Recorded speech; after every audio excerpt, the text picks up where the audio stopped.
이 시간 감사헌금, 주일헌금 드린 성도님들이 있습니다. 하나님께서 이 귀한 헌금 주님께서 받아주시고 하나님 일에 귀하게 사용하여 주시옵소서. 주여, 부족한 종이 하나님의 말씀을 전하고자 합니다. 주님, 사람의 말이 아닌 정말 하나님의 말씀으로 온전히 대언할 수 있도록 저의 심령을 붙들어 주시고 또한 듣는 우리 성도님들의 마음도 만져 주시옵소서. 주님께 모든 것 다 맡기며 예수님의 이름으로 기도합니다. 아멘. 여러분, 오늘 본문을 보시면, 오늘 본문을 이렇게 읽잖아요. 자주 접하는 본문인데 여러분은 이 본문을 읽으면 어떠한 생각이 드십니까? 저는요, 이 본문을 읽으면 저의 대학교 선배가 떠오릅니다. 저는 그 대학교 선배로 인해서 이 본문이 딱 하고 딱 인상이 딱 박혀 있는데요. 어떻게 그런가 하니까 우리도 한번 그 대학 선배가 했던 것처럼 한번 따라해 봤으면 좋겠어요. 어떻게 하시면 되냐면 딱 눈을 딱 감으셔야 돼요. 이게 꼭 해주셔야 됩니다. 여러분들이 꼭 참여해 주세요. 눈을 딱 감으시고, 그리고 제가 말하는 것들을 좀 머릿속에 좀 상상을 해봤으면 좋겠어요. 딴 사람들 눈 떠갖고 뭐 지금 하고 있나 안 하나 보지 마시고 딱 눈 감고 한번 집중해서 한번 딱 같이 해보셨으면 좋겠습니다. 예루살렘 성이 오늘따라 또 크게 웅성거리고 있습니다. 저기 좀 봐, 저분이 바로 그분이래. 예루살렘이 이렇게 크게 웅성거리는 이유는 바로 그곳에 예수님이 오셨기 때문입니다. 예수님이 어린 나귀를 타고 조심스레 예루살렘 성 안으로 들어가자 사람들은 모두 손에 들고 있는 나뭇가지를 크게 위아래로 흔들며 크게 기뻐하고 있습니다. 또 어떤 이들은 예수님이 가시는 길마다 자기가 입고 있던 겉옷을 벗어서 깔고, 어떤 이들은 나뭇가지를 놓으면서 마치 예수님이 가시는 그 길이 레드카펫이 깔히는 것처럼 길게 놓여져 있습니다. 그리고 사람들은요, 한 목소리 이렇게 소리칩니다. 호산나, 호산나 다윗의 자손이여, 가장 높은 곳에서 호산나 하더라. 호산나, 호산나, 호산나 높은 곳에서, 호산나, 호산나, 호산나 높은 곳에서 주의 이름 높여 다 찬양하라. 귀하신 주 나의 하나님, 호산나 높이 외치세. 우리 한번 같이 해볼까요? 주의 이름 높여, 주의 이름 높여 다 찬양하라. 귀하신 주 나의 하나님, 호산나 높이 외치세. 주의 이름 높여 다 찬양하라. 귀하신 주 나의 하나님, 호산나 높이 외치세. 이렇게 하면서 이제 눈 뜨셔도 좋습니다. 이렇게 하면서 이제 찬양 인도를 시작을 하더라고요. 근데 그때 사실 그때 이 호산나라는 곡을 빠르게만 불러봤지 이렇게 느리게 불러보긴 또 처음이었거든요. 그러다 보니까 좀 뭔가 더 새롭기도 하고 또 이렇게 뭔가 상상해봤다라는 것이 참 기억에 많이 남았습니다. 자, 오늘 본문의 모습은요, 마치 한류스타가요, 공항에 딱 입국했을 때 그 공항을 가득 메운 그 열성적인 팬들이요, 마치 스타의 이름을 높여 부르시는 것처럼 모두가 다 지저스, 지저스, 지저스 하면서 예수의 이름을 부르며 열광하고 있습니다. 여러분, 왜 이렇게 사람들은요, 예수님의 예루살렘 입성에 이렇게 열광적으로 환호하고 있겠습니까? 그것은요, 예수님을 바로 자신들을 구원할 정치적 메시아라고 생각하기 때문입니다. 그러다 보니 사람들이 지금 흔들고 있는 것이 무엇입니까? 무엇을 흔들고 있죠? 나뭇가지. 병행구절 요한복음 12장 13절에 보면 그것이 무엇인지 나오는데 바로 종려나뭇가지를 지금 그들이 흔들고 또한 예수님이 가시는 길마다 그것을 깔고 있습니다. 여러분 혹시 종려나무를 아십니까? 종려나무 아세요? 네. 종려나무는요 우리가 제주공항만 가도요 쉽게 볼 수가 있습니다. 사진 나오시죠? 네. 이 종려나무는 열대지방에 자라는 대추 야자나무를 가리킵니다. 그런데 왜 이스라엘 사람들은요 다른 나무도 많잖아요. 이스라엘에 다른 나무도 많은데도 불구하고 이 종려나무가지를 흔들고 있겠습니까? 그것은 먼저 종려나무는요 이스라엘을 대표하는 식물입니다. 얼마 전에 이현주 원사님 아드님의 그 결혼식이 있어서 우리 담임 목사님과 제주도를 방문했습니다. 그래서 제주도를 이제 거기 그 호텔을 가기 위해서 이제 막 걸어가는데 보니까 제주도는요 가로수가 그 귤나무예요. 그래갖고 하귤나무가 이게 가로수로 딱 있는 거야. 한데 그 귤나무마다 이따만한 진짜 엄청 커요. 그 오렌지보다 훨씬 큰 그런 것들이 막 덩신덩신 열려 있는데 근데 그 사람들은 그걸 안 따먹나 봐요. 그게 그대로 달려 있어요. 그래갖고 와 한번 저거 먹어봤으면 좋겠다 했어요. 그러다가 결혼식이 끝나고 이제 돌아오는 길에 그 이제 열매 가운데 이제 떨어져 있는 게 있는 거예요. 땅에 그냥 그대 무거워서 떨어져 있는 거. 그러니까 담임 목사님께서 그거를 딱 닦고 이제 손으로 깎고 이제 한번 먹어봐 하고 주는데 제가 그게 왜 하귤나무인 줄 알았어요. 하귤이 뭐겠어요? 여름에 먹는 귤이라는 의미거든요. 먹었더니 엄청 쉬어요. 진짜 눈이 번쩍일 정도로 엄청 쉬더라고요. 그리고 끝맛이 어떤가 하니까 자몽 맛 아시죠? 그 자몽의 그 씁쓸한 맛 있잖아요. 그 씁쓸한 맛이 마지막에 딱 남더라고요. 아무튼 제주도에 갔더니 어때요? 쉽게 볼 수 있는 나무가 그 귤나무예요. 그런 것처럼 이 이스라엘 가운데 흔하게 볼 수 있는 나무가 종려나무입니다. 그런데 이스라엘 사람들이요 지금 종려나무를 흔들고 있는 것은 단순히 뭐 이스라엘 가운데 가장 흔하기 때문에 뭐 그런 것만은 아니에요. 그냥 집 앞에 있는 나무까지 끌고 와서 막 이렇게 흔들고 있는 게 아니에요. 의미가 있는 거예요. 어떤 의미가 있는가 하니까 이 종려나무의 식물학 이름의 가운데 보면 여기에 보면 이 피닉스가 있습니다. 피닉스, 불사조를 의미하는 게 있어요.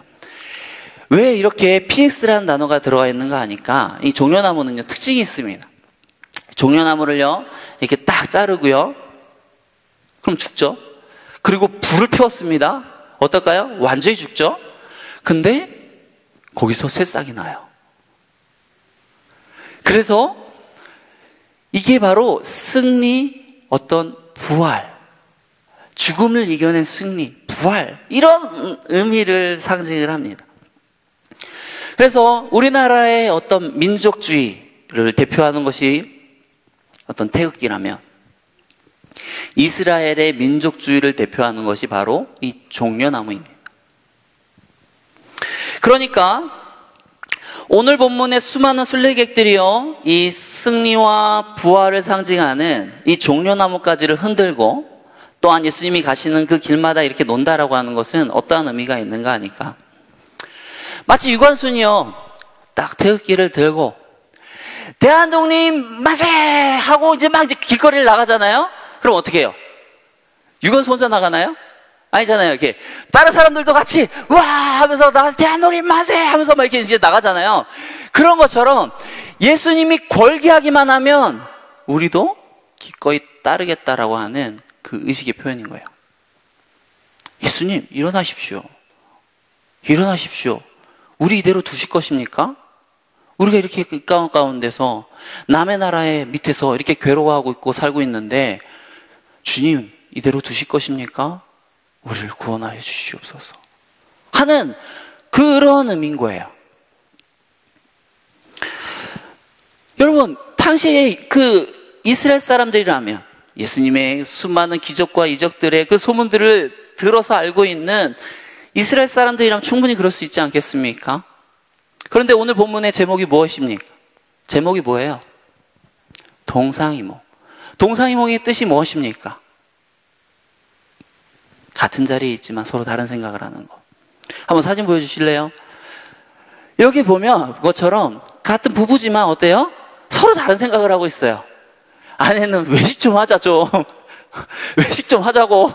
하지만 남편은 어때요? 바깥일 하면서 밖에서 많이 사 먹다 보니까 밖에서 드시기 싫은 거죠. 야, 집밥이 좋아. 어쨌든 어때요? 같은 자리에 있지만 서로 다른 생각을 하는 것처럼 지금 이 예루살렘 성 가운데 있는 사람들과 예수님의 생각은 전혀 다른 생각을 하고 있습니다. 어떻게 예수님이 오늘 본문 가운데서 예수님이 다른 생각을 하고 있다는 것을 알 수가 있습니까? 오늘 본문 가운데 어떻게 할 수 있어요? 예수님이 타고 있는 것을 보면 돼요. 지금 예수님이 타고 있는 게 무엇입니까? 나귀 새끼. 예수님이 타고 있는 건 지금 말이 아니라 나귀예요. 여러분, 사람들이요, 워낙에 지금 막 예수님이 왔다라는 사실만으로도 지금 막 흥분해 있어요. 그러다 보니까 예수님이 뭐 타고 왔는지는 그거 별로 중요하지 않을 수 있어요. 하지만 어때요?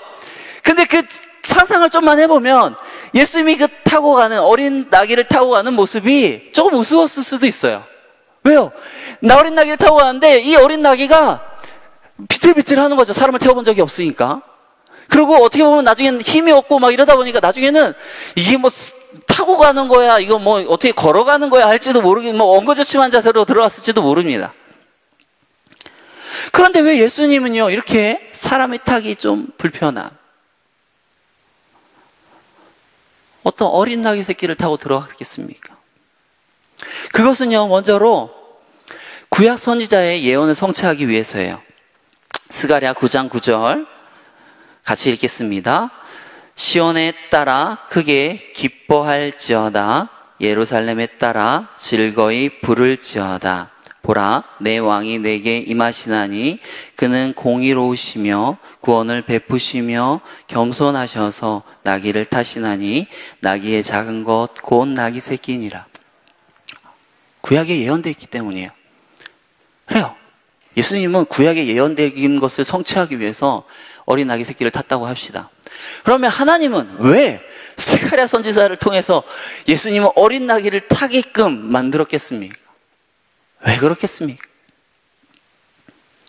오늘 본문에 나오는 것처럼 사람들이 혹여나 예수님을 오해할까봐, 자신들을 위해 정치적 메시아로 왔을까봐, 오해할까봐 지금 하나님은 예수님을 어린 나귀 새끼를 태우는 거예요. 그래서 스가랴 9장 9절에 보면 뭐라고 나와 있습니까? 예수님이 왜 타셨다고 나와 있어요?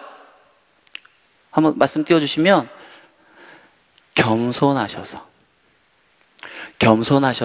나귀를 타시나니, 겸손하셔서 나귀를 탔다라고 말합니다. 여러분, 말과 한번 나귀를 비교해 볼게요. 말과 나귀를 한번 비교해 봅니다. 제가 말을 탑니다. 또 제가 나귀를 탑니다.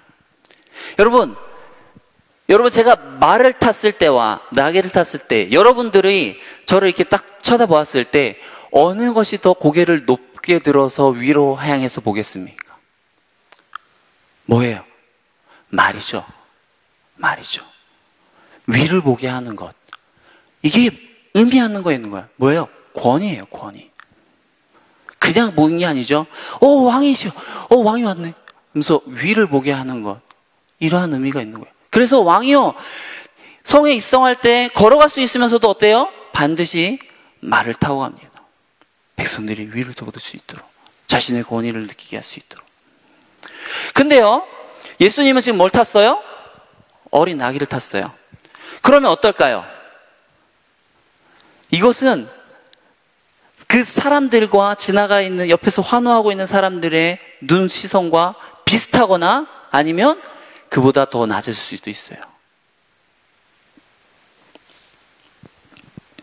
여러분, 중세시대 때요, 설교자들이 그 설교하는 강당은요, 어느 정도 되냐면 한 2층 정도 됩니다. 지금 여기보다 훨씬 높아요. 2층 정도에서 여러분, 하나님이 말씀하십니다 하면서 말씀을 전했어요. 그런데 어떻습니까? 요즘은 이 정도 되지만 우리 밑에 2층만 해도 어때요? 계단 한 2개 정도. 또 어떤 데는 계단이 없기도 합니다. 이것이 단순히 뭐 강당을 위로 올리려고 하면 공사비가 더 많이 들기 때문에 공사비 줄이기 위한 게 아니에요. 뭐예요? 거기에 따른 신학적인 생각과 어떤 그 생각들이 있는 거예요. 여러분, 예수님께서 어린 나귀를 타신 이유가 무엇입니까? 마가복음 10장 45절 우리 같이 한번 읽어보겠습니다. 인자가 온 것은 섬김을 받으려 함이 아니라 도리어 섬기려 하고 자기 목숨을 많은 사람의 대속물로 주려 함이니라. 여러분, 만약 예수님께서요 이 땅에 오신 이유가 야, 나 신의 아들이거든, 야, 나 하나님이야, 너희는 나를 섬겨야 돼 하고 그러한 마음으로 왔다라고 하면 뭘 타고 들어가겠습니까? 말이에요. 그런 마음으로 왔다면 말이에요.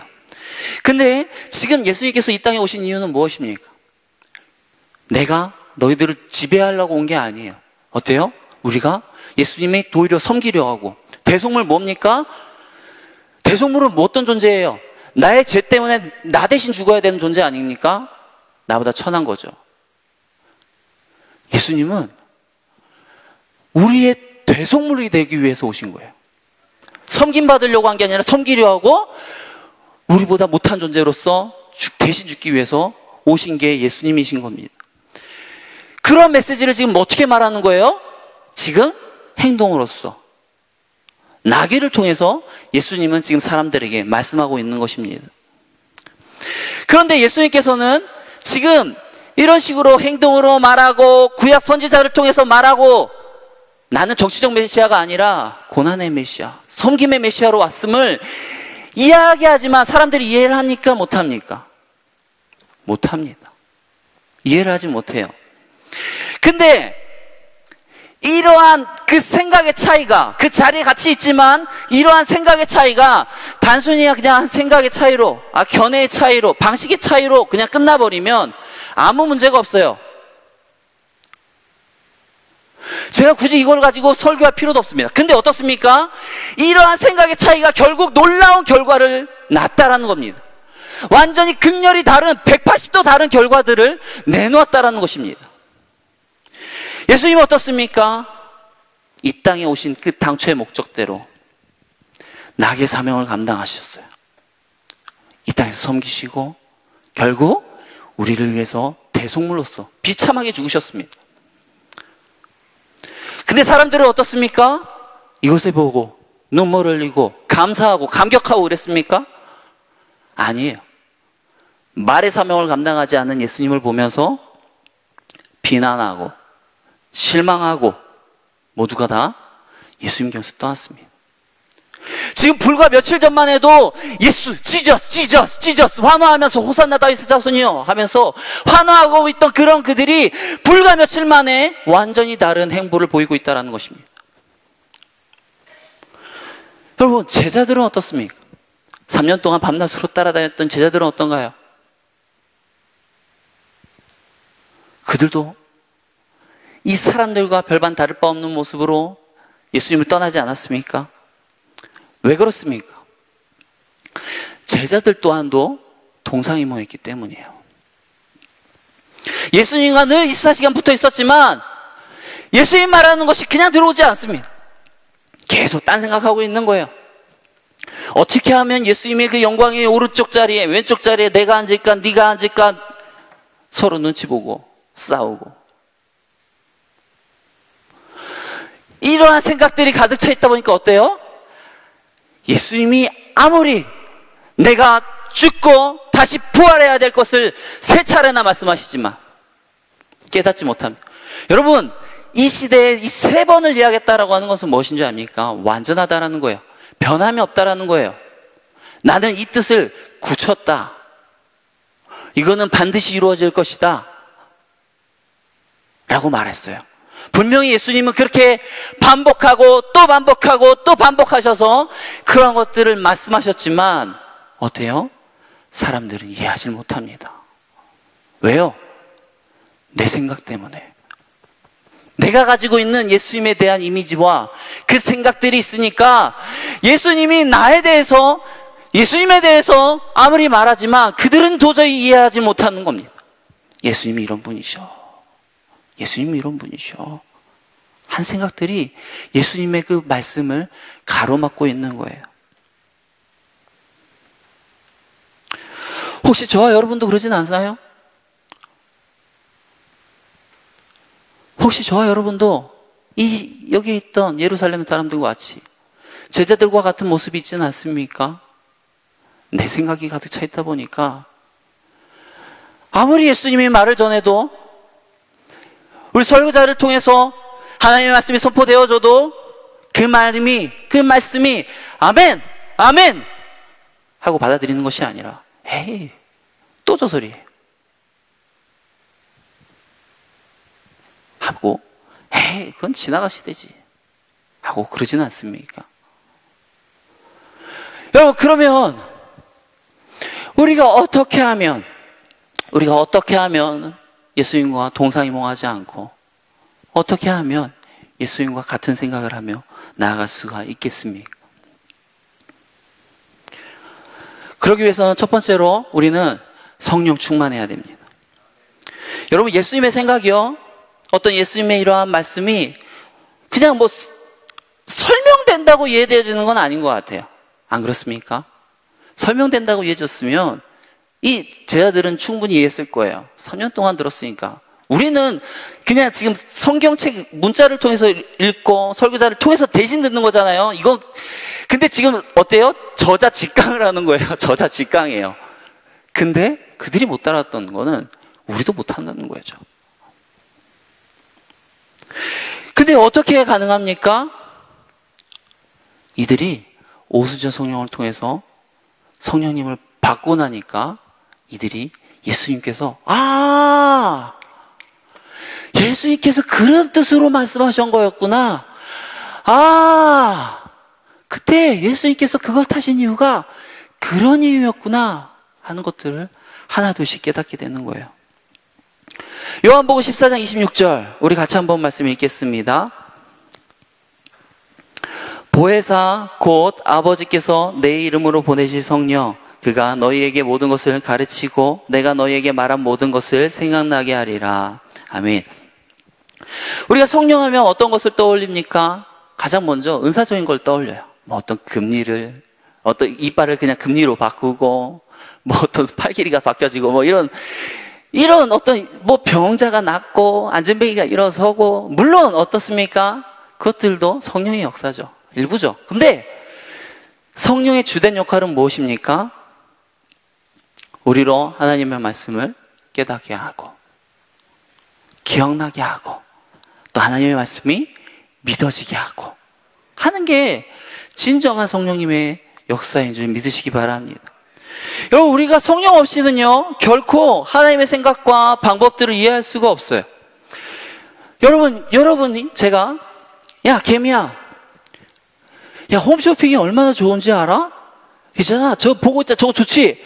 전화 한 번만 하면 딱 온다니까.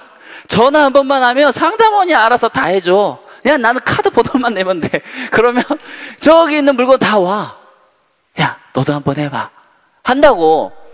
개미가 진짜요? 한번 해볼게요. 감사합니다. 이러겠습니까? 아니, 이해를 못하죠. 뭔 말이야? 도대체 뭔 말이야? 하는 것처럼 인간과 하나님의 차이가 그렇다는 거예요. 하나님의 방식을 아무리 우리에게 설명한다고 해도 우리는 개미가 인간의 방식을 이해할 수 없는 것처럼 우리는 하나님의 방식을 결코 이해할래야 이해할 수가 없습니다. 근데 어떻게 이해할 수 있어요? 성령님을 통해서 그나마 좀 깨닫게 해주시면 우리가 깨닫게 되는 거예요. 그런데 여러분 꼭 기억할 것이 있습니다. 무엇인가 하니까 성령 충만은 일회적 사건이 아니에요. 과거에 10년 전에 내가 뜨겁게 불 받았어. 그때 갑자기 방언도 터지고 막 눈물도 쏟고 그랬다고 우리 신앙생활 끝이 아니에요. 그때부터 갑자기 성령 충만하고 갑자기 베드로처럼 막 죽은 사람이 이런 게 아닙니다. 어떻습니까? 여러분도 다 아시지 않습니까? 저도 그런 줄 알았어요. 그래서 어떤 성령 충만하고 막 하나님께서 뜨거운 마음 주시고 막 이러면 난 그대로 다 사는 줄 알았어요. 근데 어때요? 안 그래요. 왜 그래요? 우리 이 육신이라는 자체가 이 죄인이라는 이 어떤 이 그릇이 하나님을 받아들이기에는 온전히 받아들이긴 어때요? 부적합한 거예요. 그러다 보니까 어때요? 이 성령 충만이 한 번 딱 임했다고 해서 그냥 풀로 계속 쭉쭉 가고 막 죽을 때까지 막 하나님께 충성하고 막 이런 건 아니라는 거예요. 그렇기 때문에 어떻게 됩니까? 계속 구해야 되는 거예요. 하나님 오늘도 성령 하나님 함께 하여 주시옵소서.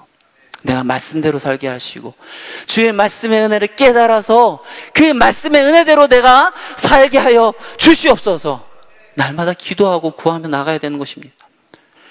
그런데 물론 우리가 성령께 날마다 구하라고 한다고 하나님께서 무조건 와셔야 된다는 법은 없어요. 뭐 하나님께서 우리가 오란다고 오고 가란다고 가고 그런 분은 아니잖아요. 하나님이신데. 하지만 어떻습니까? 누가복음 11장 13절 누가복음 11장 13절에 보면 너희가 악할지라도 좋은 것을 자식에게 줄 줄 알거든 하물며 너희 하늘 아버지께서 구하는 자에게 성령을 주시지 않겠느냐 하시니라. 여러분 우리가 아무리 악해도요 자식에게 좋은 거 줄 줄 알아요. 자식이 좋아한다고 하면 얼마든지 내가 먹지 않고서라도 그것을 줄 수 있어요. 그런 것처럼 어떻습니까? 하나님도 뭐 우리가 오란다고 가고 가란다고 오고 막 이런 분은 아니지만 어때요? 우리가 그 하나님께 날마다 구하며 나갈 때 하나님 성령을 부어주시옵소서. 오늘 하루도 성령 충만하게 하여 주시옵소서 하면서 구하며 나갈 때 어떻다고요? 우리에게 성령을 주신다고요. 저와 여러분들이 이 성령을 주시기를 기뻐하시는 그 하나님을 온전히 붙들고 나갔으면 좋겠습니다. 날마다 구하며 나가십시오. 오늘 하루도 말씀에 충만하기를 성령 충만하여서 말씀 앞에서 승리하며 나가기를 간구하며 나가시는 저와 여러분들이 되기 원합니다. 두 번째로요, 우리가 예수님과 동상이몽하지 않기 위해서는 우리가 자꾸 하나님의 뜻을 물어야 됩니다. 오늘 본문에서처럼 우리 인간의 생각과 하나님의 생각은 어떻습니까?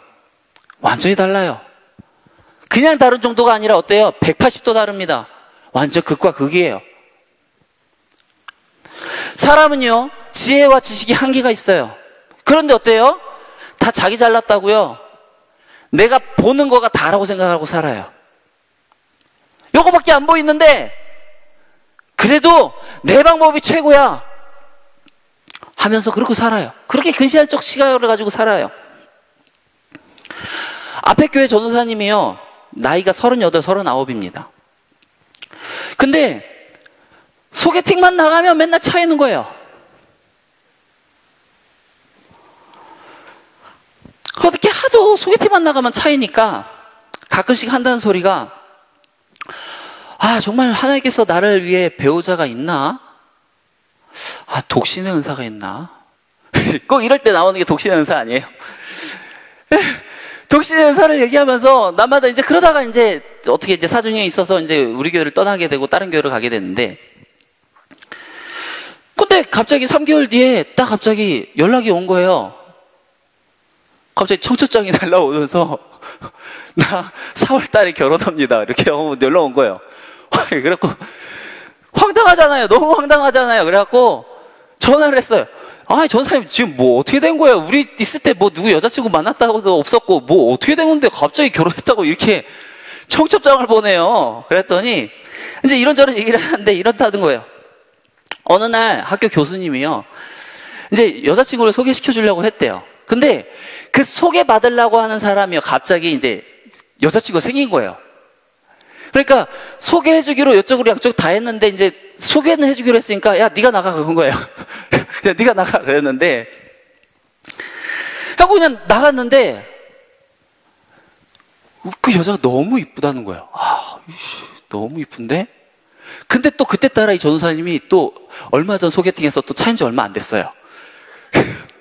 그러니까 어때요? 자존감이 좀 낮아져 있잖아요. 그래갖고, 아씨, 그냥, 오늘도 글렀다.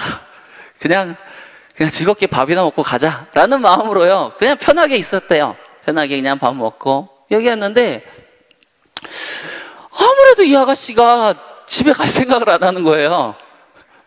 그래갖고, 그냥 그 자리만 있기 뭐해서, 그럼 혹시 좀 자리를 옮겨서 차라도 한잔 하실래요? 그랬더니, 그 아가씨가, 알겠다고 한다는 거예요. 그래갖고, 차를 마시러 가서 차를 마셨는데, 또, 그냥, 보내기가 뭐하니까, 제가 집에 데려다 줘도 될까요? 이렇게 하는데, 괜찮다는 거예요. 그래서 이제 집으로 데려다 줬어요. 그러면서 이제 데려다 주면서 이제 또, 오늘 또 만났는데, 우리 또 다음에 한번 또 만날까요? 했더니, 이 아가씨가 또 괜찮다고 하면서 또 다음에 만나자고 하는 거예요. 우와, 희한하다. 희한하다. 이런 적이 없는데 하고 이러고 가고 있는데, 그게 이제 한 번이 되고, 두 번이 되고, 세 번이 되다가, 한 달인가 두 달인가 돼서, 전사님이 그냥 아예 얘기했대요. 결혼하자고. 내가 나이도 있고 하니까, 우리 좀 빨리 좀 결혼했으면 좋겠다고. 그랬더니, 이 아가씨가 알겠다고 한번 부모님에게 좀 상의 좀 해보겠다고 하더니, 부모님들이 오히려 더 난리치는 거예요. 부모님들이 오히려 더 난리치면서 빨리 결혼하라고, 빨리 남자 있을 때 결혼해야 된다고 하면서 결혼했는데, 근데 이 집안이 괜찮아요. 집안도 괜찮아요. 그 아버지가 목회자거든요. 근데 교회도 번듯하고요. 또 그 기독교 신문에 보면 그 사진 앞에 앞면에 사진도 나오는 유명한 분이에요. 그리고 이 분도, 그 아가씨도 개인적인 어떤 커리어나 이런 것들이 좋아요. 직업도 좋고. 와, 뭐지? 내가 이런 일이 있나? 막 이러면서 하다가 나중에 물어봤대요. 도대체 내가 어디가 그렇게 좋았어? 어디가 그렇게 좋았어? 그랬더니 이 아가씨가 한다는 소리가 이랬대요. 같이 있으면 너무 재밌어. 내가 그 소리를 듣고요. 와, 진짜 집신도 제 짝이 있다라는 말을 확신했습니다. 그 전도사님이 있잖아요. 그 앞전 교회에서 썰렁하기로 아주 그냥 소문나서 정말 재미없거든요. 정말 재미도 없고, 솔직히 얼굴도 좀 밋밋하고, 키는 좀 커요. 키는 좀 큰데, 뭐 다른 건 솔직히 별로 볼 게 없어요. 그러니까 맨날 소개팅에서 차이고 다녔죠. 근데 너무 재밌다라고 하면서, 여러분, 이제 정리를 해서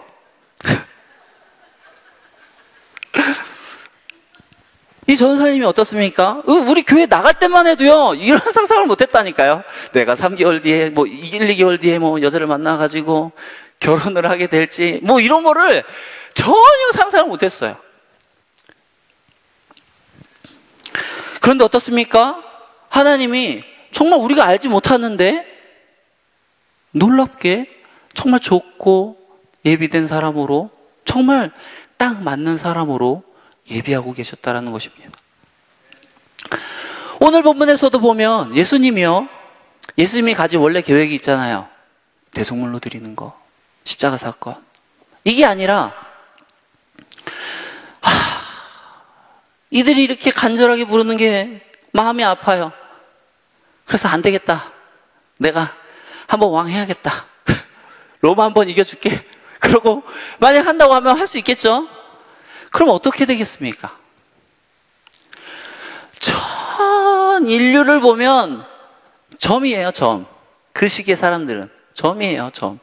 전 인류를 보면 점인데, 그 시기의 사람들은 기뻐하고 즐거워하고 할 수는 있겠지만, 그 앞으로, 그 뒤로 있는 수많은 사람들은 어떻습니까?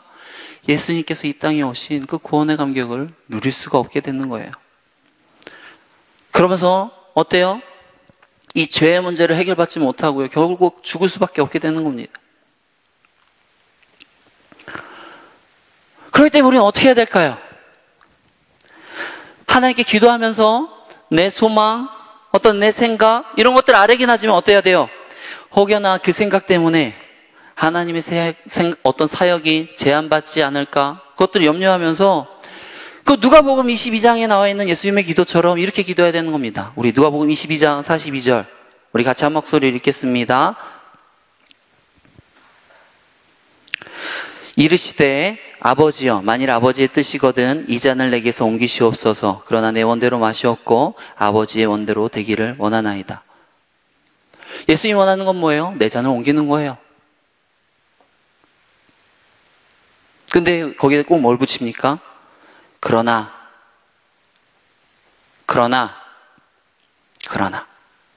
내 원대로 마시고 아버지의 원대로 되기 원합니다.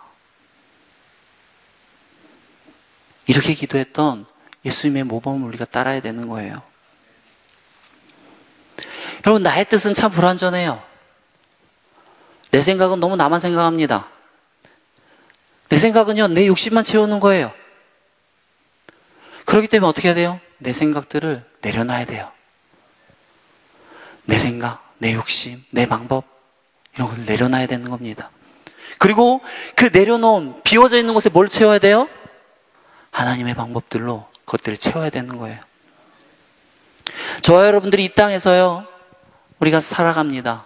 그때 어떻게 살아가야 됩니까? 내 생각, 내 방법 이런 것들로 하는 것이 아니라 자꾸 하나님의 생각과 방법들을 구하고 하나님의 뜻이 이 땅에 이루어지기를 놓고 기도하며 나가시는 저와 여러분들이 되기 축원합니다. 마지막으로요, 우리가 예수님과 동상이몽하지 않기 위해서는요, 이 땅에 예수님이 오신 목적을 다시 한번 생각해야 됩니다. 여러분, 예수님께서 이 땅에 오셔서 십자가를 지신 목적이 무엇입니까? 왜 지셨어요? 영혼 구원을 위해서. 요한복음 6장 40절입니다. 내 아버지의 뜻은 아들을 보고 믿는 자마다 영생을 얻는 이것이니 마지막 날에 내가 이를 다시 살리라 하시니 사시니라. 어때요? 예수님이 하나님께서 정말 예수님을 이 땅에 보낸 것은 뭐예요? 아들을 보고 믿는 자마다 영생을 얻는 거예요. 예수 믿고 영생 얻는 거예요. 예수님께서는요, 영생 얻지 못하고요, 죽는 영혼들을 그저 볼 수가 없어서 이 땅에 오신 겁니다. 죄 때문에 죽는 그 영혼들을 불쌍히 여겨서 이 땅에 오신 거예요. 여러분, 우리 자녀가 달리다가 넘어져가지고 막 울고 있습니다. 다쳤고요, 까졌어요. 그리고 막 울고 있어요. 그런데 그걸 가만히 두고 볼 부모가 어디 있습니까? 가까이 가서 띄워서라도 가고 털어주고 일으켜 세워주고 다시는 그러지 마 하고 그러지 않겠습니까? 그런 것처럼 예수님은 죽어져 가는 영혼을요, 그저 볼 수가 없어서 이 땅에 오신 거예요.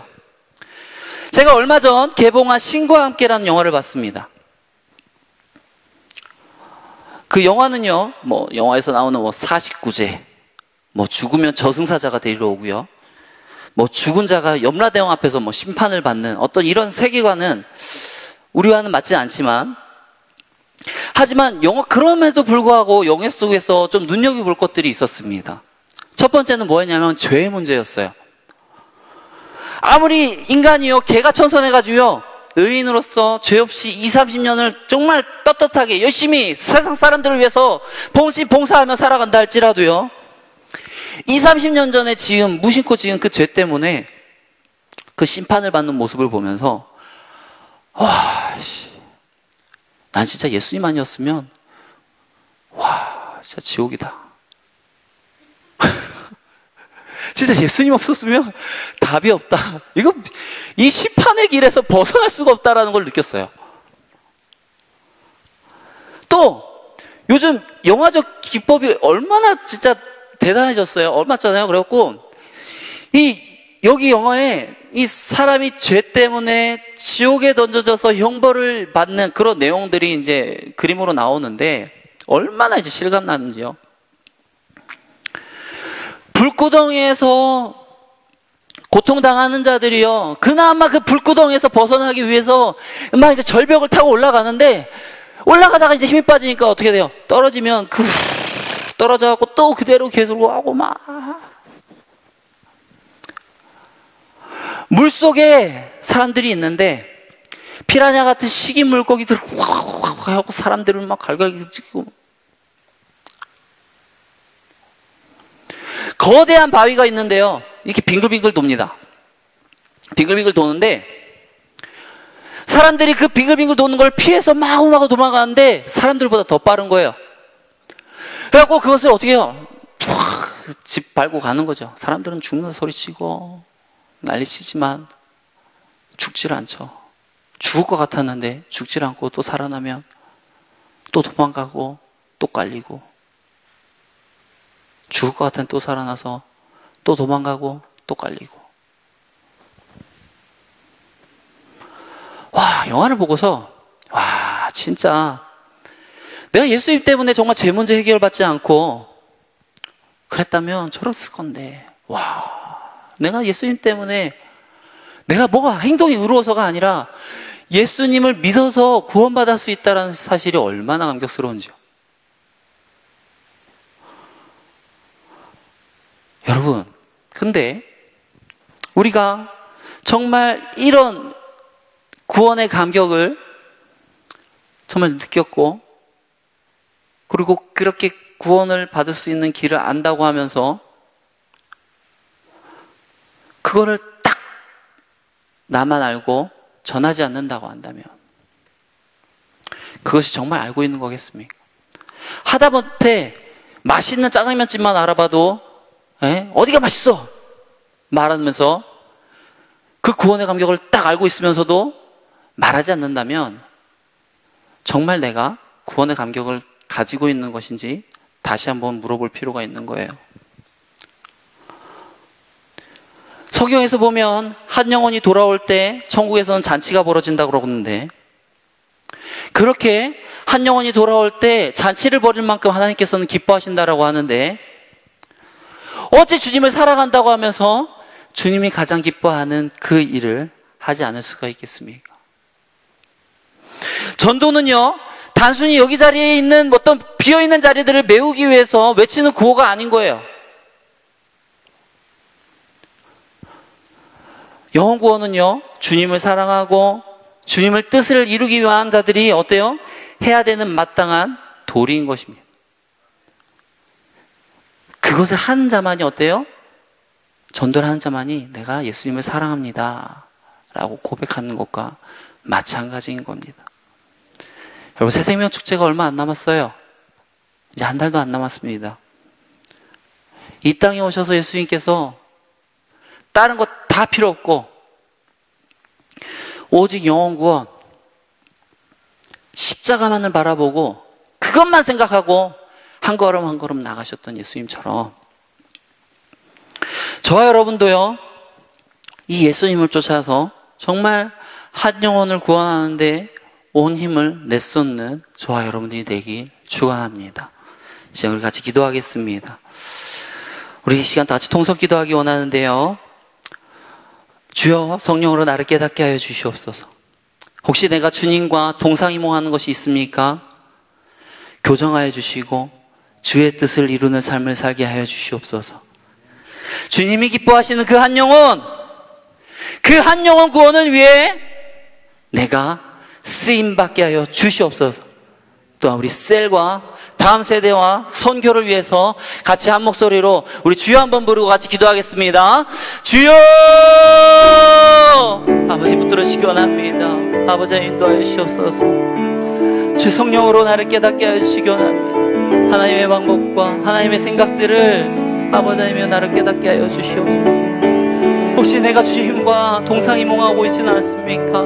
아버지 하나님, 나의 초점과 예수님의 초점이 맞기 원합니다.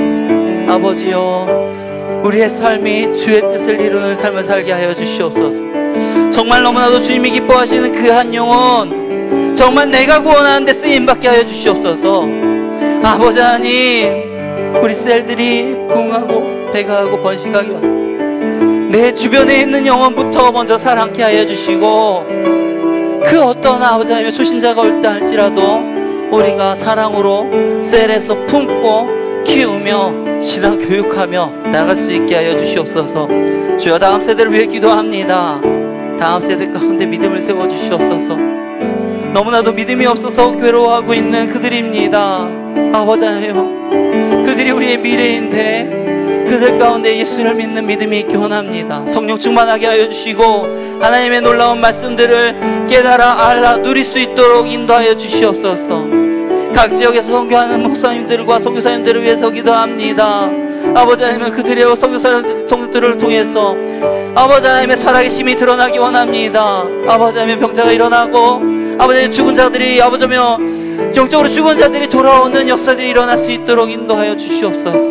아버지 하나님 열방이 돌아오기 원합니다. 한 영혼이 돌아오는 것을 기뻐하시는 주님, 우리를 통하여서 한 영혼이 구원받게 하여 주시옵소서. 주님께 모든 것 다 맡겨오며 예수님의 이름으로 기도합니다. 아멘.